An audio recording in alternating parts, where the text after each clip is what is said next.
प्रतीक जी, नेहा जी और रवि जी, अमेरिका और सिंगापुर से। महाराज जी, आपके चरणारविंद में कोटि कोटि नमन। महाराज जी, हम दुनिया के विकसित देशों में रहते हैं। हमारे पास दुनिया की सभी आधुनिक सुविधाएं उपलब्ध हैं। हम लोग नौकरी, बच्चों व गृहस्थी में इतना व्यस्त रहते हैं कि जिंदगी मशीन की तरह व्यतीत हो रही है।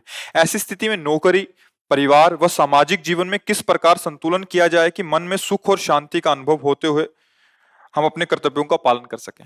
हमें तो एक ही बात समझ में आ रही, एन केन प्रकारेण नाम जप किया जाए, क्योंकि नाम जप के बिना कुछ नहीं कर पाओगे।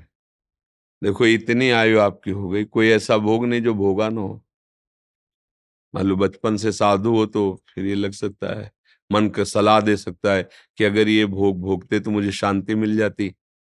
उल्टा उल्टा सलाह देता है ना। भगवान कह रहे त्यागात शांतिरंतरम, भोगों के त्याग से शांति होती है। तो जितनी मन सलाह दे सकता है, चूंकि आप जवानी से ऊपर उठ चुके हो, अब यौवन अवस्था से तो ऊपर उठ ही चुके हो, तो कोई ऐसा भोग तो बचा नहीं जो मन ने कहा हो आप ना भोगा हो। अब ऐसे विकसित देशों में तो देख भी रहे हो, आपसे भी भाई कई गुना बढ़कर भोगने वाले हैं, कई गुना बढ़कर ऐश्वर्यवान है। क्या उनकी शांति आपको दिखाई देती है? उनका हृदय सुखमय दिखाई देता है? बाहर से चिकने चुपड़े, अंदर से अशांत, भ्रांत, क्लांत, असंतुष्ट, है ना।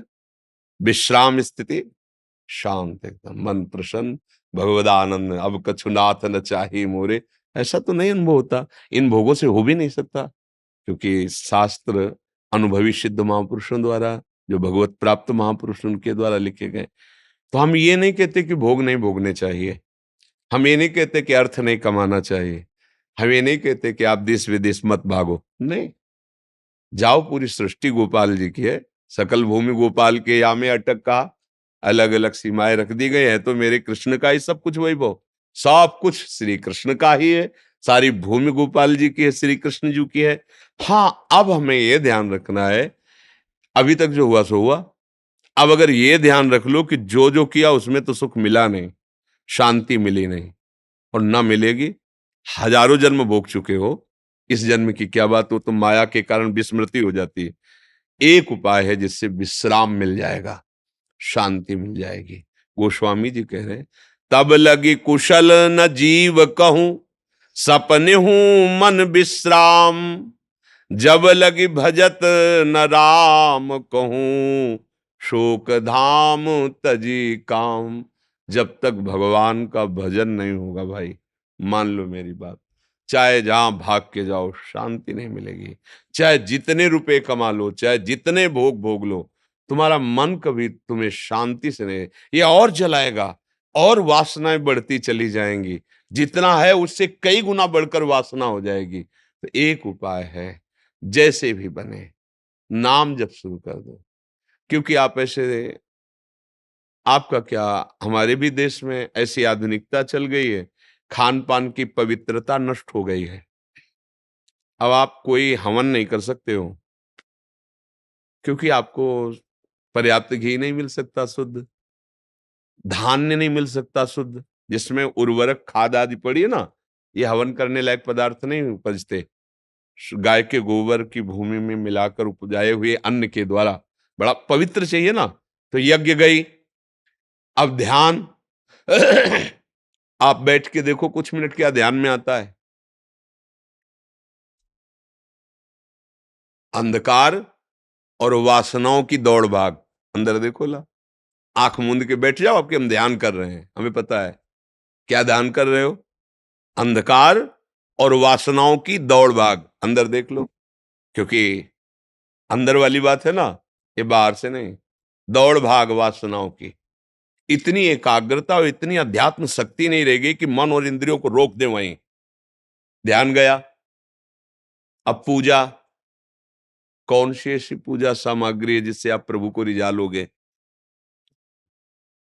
सब जगह अगर एक फल लो ना, तो उसमें भी कुछ न कुछ ऐसा, या तो लेप है या इंजेक्शन लगा है। किस फसल का अब भी फल ले लो, तो बिना इसमें केमिकल लगाए वो बना हुआ है क्या? वो अपनी क्षमता खो चुका है, उसके ऊपर जो क्षमता है वो औषधियों की, केमिकल की। भगवान को कैसे हम भोग लगाएं? शुद्धता चल जा रही है। शुद्धता कहाँ है? कहाँ शुद्धता है? जिसे पवित्रता कहते हैं, ना इंद्रियों की रह गई ना शरीर की रह गई। अब आप सब ये देख ही रहे हैं, क्या जितेंद्रियता। अरे ये जो चल रही आधुनिकता, आप देख रहे हैं इसमें जितेंद्र। अब कैसे उसको सुधारा जाए? क्या उसका जीवन बच्चे को होगा जिसको यही पता नहीं कि जो मैं क्रिया कर रहा हूं वो मेरे जीवन का नाश कर रही है? कब यौवन अवस्था उसमें संचरित होगी? गेहूं की फसल किसान आदमी अगर कोई होगा तो जानता होगा। एक अवस्था को कहते हैं गलेथ। गलेथ माने अभी बाली निकलने को है, उस समय फसल काट लो, एक भी दाना नहीं मिलेगा और भूसा भी वो पावरफुल नहीं रहेगा उसका। अगर वो समय से परिपक्व हो जाती है तो 50 मन गेहूं वहीं से होता है। ऐसे ही 20 वर्ष तक की अवस्था कम से कम ब्रह्मचर्य युक्त रहे, फिर गृहस्थी आदि में, तो वो कभी डाउन नहीं होगा, वो कभी नष्ट प्राय नहीं होगा। उसके अंदर में अध्यात्म शक्ति ब्रह्मचर्य की रहेगी और वो थोड़े समय के बाद फिर अपने संयम में आ जाएगा। अब वो बच्चा वो संयम लायक ही नहीं रह गया, क्योंकि जैसे वो गलेथ में गेहूं काटे एक भी दाना नहीं। अभी तो उसका ब्रह्मचर्य बनना शुरू हुआ था, उसने जीवन को नष्ट कर दिया। अब कौन सी साधना होगी? ध्यान होगा, इससे पुरुषार्थ बनेगा। एक उपाय कलयुग में रह गया, केवल नाम। नाम। ये बड़े बड़े महापुरुषों को शोध, तुम जैसे भी हो, राधा राधा राधा राधा, कृष्ण कृष्ण कृष्ण कृष्ण, हरि हरि हरि, यज्ञ वर्तते नाम तुभ्यम, अहो वत्सपचतो गरीयान। भगवान व्यास जी कह रहे हैं वो महान हो जाता है जिसकी जिह्वा के अग्रभाग पर नाम। गोस्वामी जी कह रहे हैं राम नाम मणिदीप धर जी है देहरी द्वार, तुलसी भीतर और बाहरो जो चाहस उजियार। अगर राम राम राम राम तो बाहर भी तुम्हारा मंगल हो जाएगा और अंदर तो प्रकाश हो ही जाएगा ज्ञान का, अर्थात ये लोक भी मंगलमय और परलोक भी भगवतमय। अब छोटे छोटे बच्चे गलत आचरण, छोटी छोटी अवस्था के बच्चे पान गलत, खान गलत, व्यवहार गलत। भजन का तो मतलब जो समय चल रहा है अध्यात्म का सर्वनाश करने वाला, अध्यात्म कौन समझ। इसलिए सबसे प्रार्थना है, अगर आप भगवत कृपा से हमारे पास आए हैं, शराब पीना बंद करें। ना पीते हो बहुत धन्यवाद के पात्र हो, मांस खाना बंद कर दे। नहीं खाते धन्यवाद के पात्र हो। पराई माताओं बहनों से व्यभिचार की भावना का त्याग कर दे, ये तुम्हारी दुर्गति कर देगा। जीते जी तुम्हें नरक का भोग कराएगा, आज नहीं तो कल देख लेना। समय आने दो, जो कर्म फलीभूत होगा ना तब तुम्हें दिखाई देगा। चाहे स्त्री हो चाहे पुरुष हो, यदि वो व्यभिचार दोष से अपने जीवन को व्यतीत करता है तो परिणाम में यहां और वहां दोनों जगह एक सीमा रखी गई है। जैसी भी परिस्थिति हो नाम जप करो, ठीक हो जाएगा, सब ठीक हो जाएगा। अगर ये आहार शुद्ध नहीं, व्यवहार शुद्ध नहीं, तो तुम नाम जप कर ही नहीं सकते हो। पापवंत कर सहज स्वभाव, भजन मोरते भाव न काऊ, जो पे दुष्ट हृदय सोई होई, मोरे सन्मुख आव की सोई। श्री भगवान के वचन है। इसलिए पापाचरण से कभी किसी को शांति नहीं मिलती। पापाचरण क्या है खुद जानते हो, सब जानते हैं, क्योंकि सबके हृदय में भगवान बैठे। जब आप गलत कदम उठाओगे तो कोई रोकता है, गलत है मान जाओ, वो सदगुरु अंदर बैठा हुआ तुम्हें उपदेश। पर मन की मानने वाले हम लोग उनकी बात ही नहीं मानते और हिलना करके चल देते हैं। तो खूब नाम जप कीजिए, कहीं भी रहिए, खान पान व्यवहार आपका पवित्र हो, नाम जप कीजिए, एक ही उपाय है और कोई उपाय मेरी समझ में नहीं आता है। दूसरों को सुख पहुंचाइए, धर्म की सीमा में रह करके, तन द्वारा, धन द्वारा, मन द्वारा। कोई बीमार है, कोई असहाय है, हम जिसमें अपनी वासना की पूर्ति होती है उसे सेवा नहीं करते। जैसे कि बोले तन द्वारा दूसरों को सुख पहुंचाना, सामने वाला कह रहा है कि ऐसा कीजिए मुझे सुख पहुंचेगा, तो वहां बोले थे कि तन द्वारा सुख पहुंचाना, वो वासना है, वासना उपासना नहीं है। धर्म की, इसीलिए धर्म शब्द लगा। धर्म के द्वारा असहाय, असमर्थ, किसी भी तरह की ऐसी हमें आवश्यकता दिखाई दे रही, हमारे पास भगवान ने सुविधा दी, हम दूसरों को सुख पहुंचाए, अच्छे आचरण वाले बने, नाम जप करें, इसी से भगवत प्राप्ति हो जाएगी। जो अन्य युगों में कृतयुगे ध्यायते विष्णुम तेतायाम यजतई मखई द्वापरे परिचर्यायाम कलौ तद्धर कीर्तनात्। भगवान के भजन से काम बने। आज ऐसा विकृत होता जा रहा है, भगवान, भगवान का नाम, भगवान की महिमा, इसी की निंदा हो रही, इसी की अवहेलना हो रही। हम जाते हैं, हमें कोई जादू कर दे, हमें कोई ऐसा झाड़ फूंक दे, ऐसा कुछ आश्चर्य में कह दे जिससे हम ठीक हो जाएं, जिससे हमारा काम बन जाए। करो दुर्गति के आचरण और कोई तुम्हें ठीक कर देगा। नाटक के साथ नाटक ही होता है। तुम नाटकी रहोगे, सत्य जगह पहुंच ही नहीं पाओगे, सत्य बात को समझ ही नहीं पाओगे।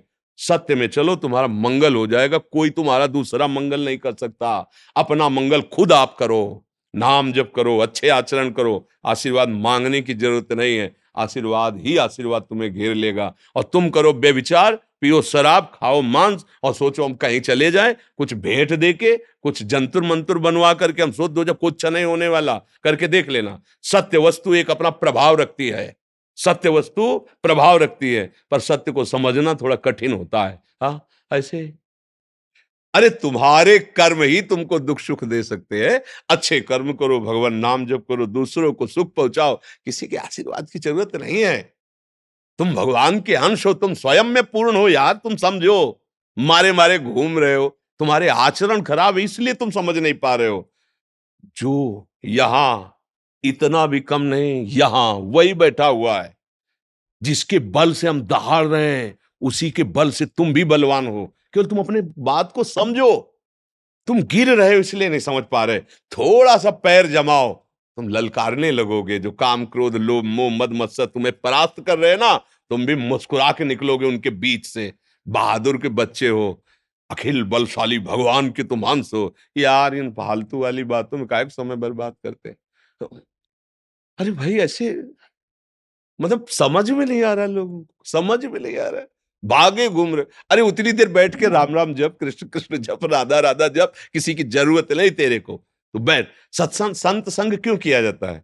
क्योंकि मैं संतों के पास जाऊं, हमारे पास इतना समय नहीं कि वेद क्या कह रहे हैं, पुराण क्या कह रहे हैं, शास्त्र क्या रहे हैं। 5 मिनट 10 मिनट बैठने को मिला, शास्त्र सम्मत बात बता दी, हम अपने आचरणों का उन्हीं से निरीक्षण परीक्षण किया, गंदे आचरणों का त्याग किया, अच्छे आचरणों में चलकर नाम जप करें। बोले बड़ी गुरु कृपा हो गई हमारे ऊपर, तो संत कृपा हो गई, हमारा जीवन मंगलमय हो गया। तो किसने? आपने किया, क्योंकि आपने बात स्वीकार की तो हो गया।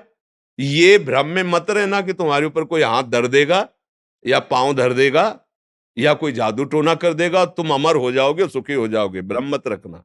हम आपसे प्रार्थना करते हैं, खूब बचपन से बड़े बड़े महापुरुषों का संग किया है, उसका फल एक मिला है। आप स्वयं अपने आचरण सुधारिए और नाम जप कीजिए, आप परम सुखी हो जाएंगे। भगवान गीता में उपदेश कर रहे हैं अर्जुन को। सामने भगवान है, अनन्यश्चिंतयन्तु माम, मेरा भजन कर, अनन्य चिंतन कर, योगक्षेम मैं वाहन करूंगा। तो चिंता मत कर, चिंतन कर। करना पड़ेगा चिंतन। भगवान सुख सिंधु सामने खड़े हैं, उनसे कह रहे हैं ये काम क्रोध आदि दोष जो आने वाले हैं, ये आगमा पाइनु अनित्यास तास तितिक्षस्व भारत, सहन कर इनको, इनको सहन कर। व्यथित होकर कुमार्गामी मत बन, इनको सहन। भगवान उपदेश कर रहे हैं, अगर सहन करेगा तो मुझे जान जाएगा। सामने खड़े हैं, भजन करेगा तो मुझे प्राप्त हो जाएगा। सामने खड़े हैं। मतलब क्या है? मतलब आप भगवत प्राप्ति करोगे। आप भजन करके सुखी बनोगे। ये सब छोड़ो। मन की जो ये भाग है ना, वहां भाग के चला जाऊंगा, वो छूछा कर देंगे, वो कुछ नहीं, कुछ नहीं। अखिल मायाधीश प्रभु के चरणों का भजन किए बिना कोई सुख शांति को स्वप्न में भी नहीं प्राप्त कर सकता। जाके देख लो। हाँ, तुक्का लग जाए, जैसे होता है ना कि अब आपका पुण्य प्रकाशित हो रहा है, आप संयोग से यहां आ गए, अब काम पे काम बनता चला जा रहा है। आपको लग रहा है जिस दिन से बाबा के दर्शन के, यार मतलब पुण्य का उस समय क्रम चल रहा है, पुण्य का। अब आप पाप भी करोगे तो क्रम चलता रहेगा कुछ दिन तक, और जहां पाप का क्रम आया भोगने का, अब आप पुण्य भी करो तो आपको दुख मिलता रहेगा, क्योंकि क्रम उसका चल रहा है। अज्ञानी जी इस बात को समझता नहीं। किसी के आशीर्वाद, किसी की कृपा हम इतने के लिए समझते कि हमारी बुद्धि शुद्ध हो जाए और हम सबको सुख पहुंचाएं। खूब नाम जप करें, अच्छे आचरण करें।